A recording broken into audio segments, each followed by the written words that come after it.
Hi everyone, it's Lisa. Thank you so much for joining me today. Today I'm going to be working with this stamp set from the Stamps of Life. It is called Cookies to Stamp, and it's the club set for the month of June in 2021. And it has the large cookie, smaller cookies, a platter of cookies, a baking dish, and some sentiments that say hugs, kisses, and cookies, chip chip hooray, it's your birthday, thank you, and you're sweet.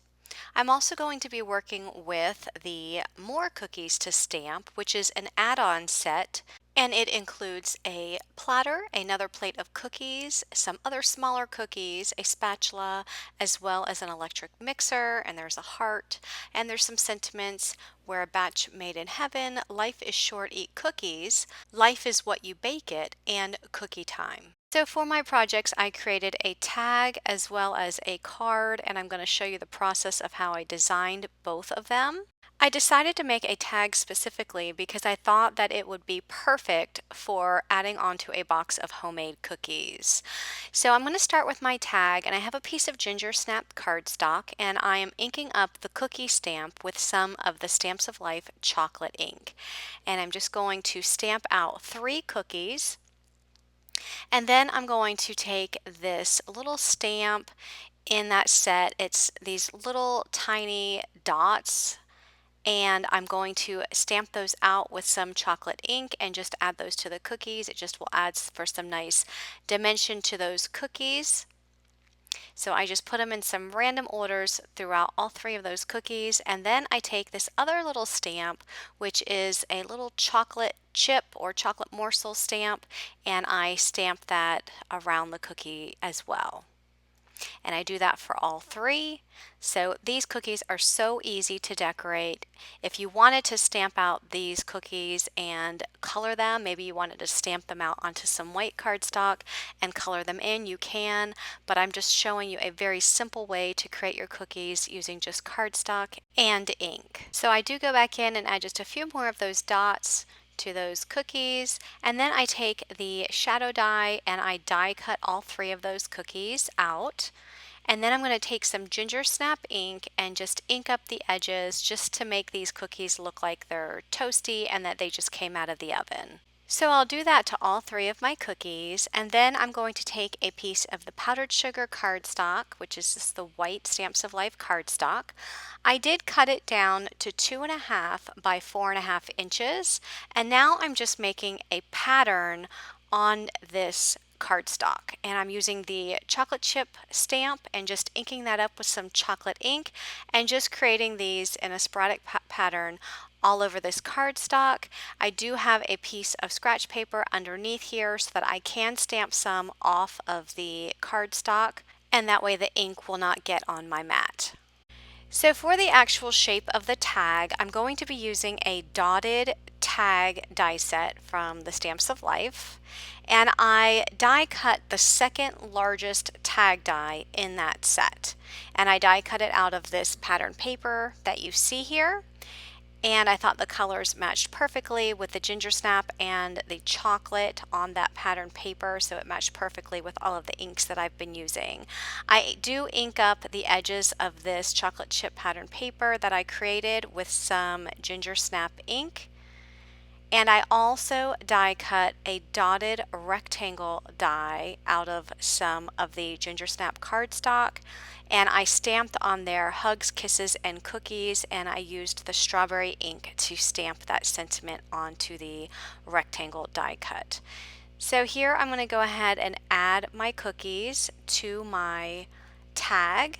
And I adhered these first 2 flat to the tag, and then the third one I'm just adding some foam adhesive, and that will pop that cookie, that third cookie, up on top of the other 2.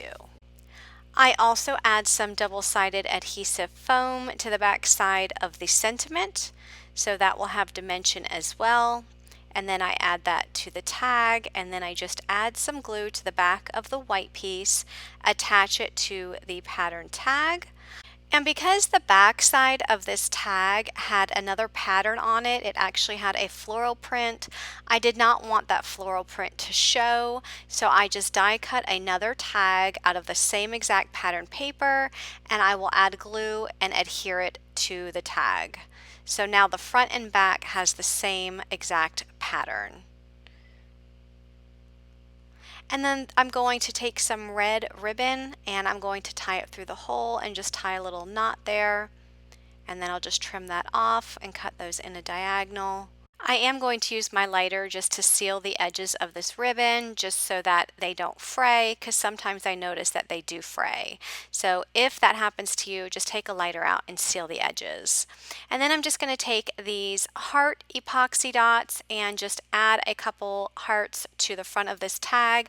I think the red ones there will actually bring out the red in the ribbon as well as in the sentiment. And here is the completed tag. And moving on, I'm going to be completing a card using the More Cookies to Stamp stamp set. So I started off by stamping all of the images onto my Spectrum Noir Ultra Smooth cardstock. And I used the Spectrum Noir alcohol proof ink in Noir Black.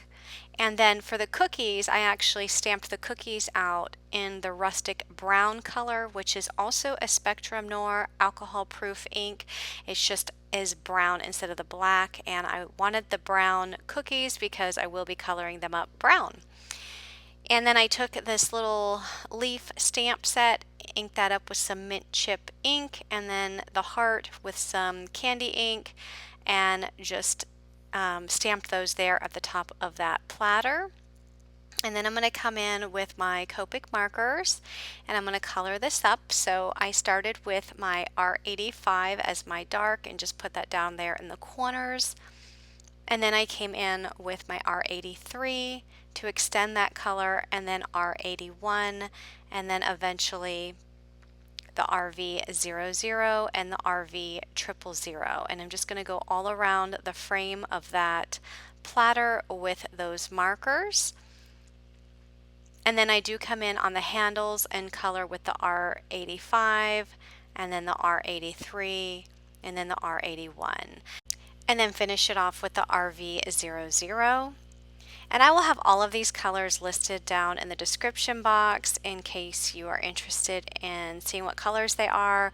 I just go over that again just to add some more contrast to my coloring.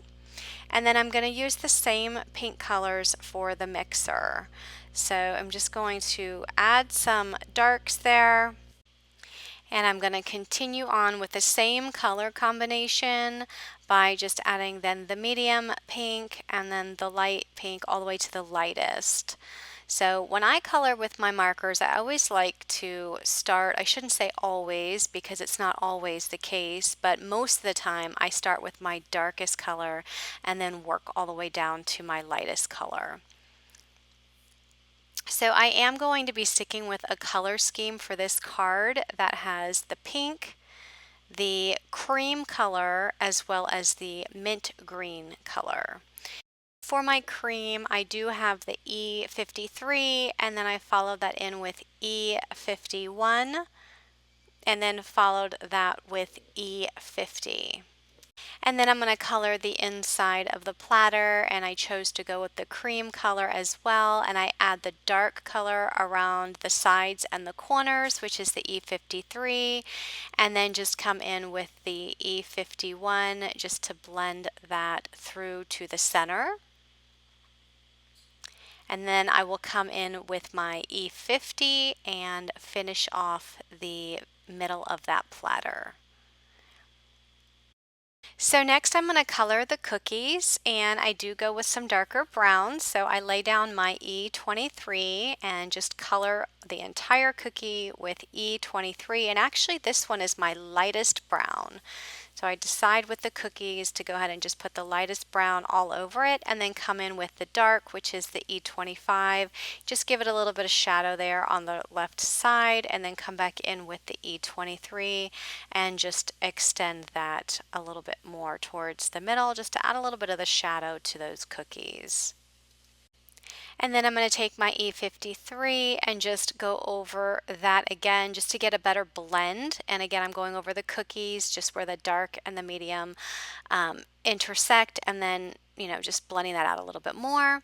And then using all of those same colors up above on the mixing bowl. And if you notice that the mixing bowl, it's actually see-through because you can actually see the mixer through the bowl. So I thought it was important to give that a color that is the same color of those cookies. And then I just colored the top of that in a mint color and then colored the actual mixing portion of that in the silver color, which the silver color that I'm using is actually a cool gray. I'm using the C4, C2, and C1 for the spatula and then the mixer. So I'll be using the little chocolate chip dots from the Cookies2Stamp stamp set, and I'll ink those up with my chocolate ink and then add those to the cookies. And I do stamp each cookie twice, once on the top and once on the bottom of the cookies to make it look like there's a lot of chocolate chips on there. And then as I'm doing this video, I'm thinking I should have stamped those little dots in the batter in the mixer, and I didn't think about it at the time. So that would be a great idea too, to add those little chocolate chips to the batter. So I have to fussy cut this out because I have this little heart and the leaves at the top of the platter. So I'm using my scissors. The shadow die will not work because I added the heart and the leaves. So now that my images are die cut, I'm ready to put my card together, and I'm going to be using the A2 Swirl card die set from the Stamps of Life, which is very similar to a background die. It will cut out this fun background on your card front. It is for an A2 size card, so you can have the two rectangles at the top and the larger rectangle at the bottom, and you just drop those dies into a larger rectangle die. All comes with this die set, and it gives you this border, and I just die cut it out of white. And then for the background, I'm just using this sprinkles paper in the mint chip color, and that's from the Love You paper pad from the Stamps of Life. And then I'm just adding that frame that I die cut right to the top of the mint chip pattern paper. I thought this paper was perfect because it does have sprinkles and we are doing a cookie theme. I just thought it went perfect, and the color went perfect as well. So I'm just going to add my images into these rectangles. I do use a sentiment there in the top right hand corner, but I'm just trying to figure out how I want to put my spatula onto that card. I will also be using a piece of the candy cardstock to put this on top of. So that candy cardstock, it's measuring at 4 1/4 by 5 1/2, and that's going to eventually go on an A2 size card base. So I just stamp out Cookies Make Everything Better, add the spatula there right underneath the sentiment, and then I will add each one of those pieces to the parts of that card. So I go ahead and add that to my candy cardstock layer. And then I decide to die cut that little heart out of some candy cardstock because I knew I wanted to add another one in the top right hand corner. So I wanted both of the hearts to be consistent in color. So being that one was stamped and one would have been cut out of the cardstock, they would have looked different. So I thought it was important to go ahead and just die cut the one that's attached to the platter and just add it right on top of the heart so that they both look the same. And then I just add that entire layer to an A2 size card base that measures 4 1/4 by 5 1/2. And then to finish this up, I take a piece of twine and I tie it in a bow, add a glue dot to that little circle on the mixer, and add the twine right to that little spot on that mixer. And then I also die cut another heart out of the mint chip cardstock, and I'm just adding a glue dot to the back of that, and I will add that heart right to the center of that bow. And that will complete this card. So leave me a comment down below and let me know what you thought of the card and the tag. And if you like this video, please give me a thumbs up and be sure to subscribe for more card making tutorials. Thanks so much for watching and have a great day. Bye-bye.